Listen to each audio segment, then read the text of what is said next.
You ask Tiger to solve. This deals with linear equations with one unknown. The final result is x equals 9.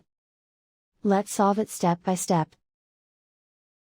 Group all x terms on the left side of the equation. Subtract 9x from both sides. Group like terms. Simplify the arithmetic.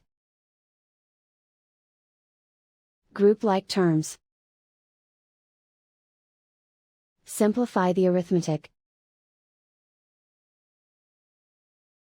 Group all constants on the right side of the equation. Subtract 1 from both sides. Simplify the arithmetic.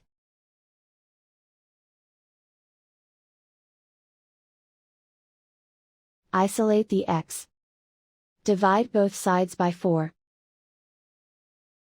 Simplify the fraction. Find the greatest common factor of the numerator and denominator. Factor out and cancel the greatest common factor. And so the final result is x equals 9.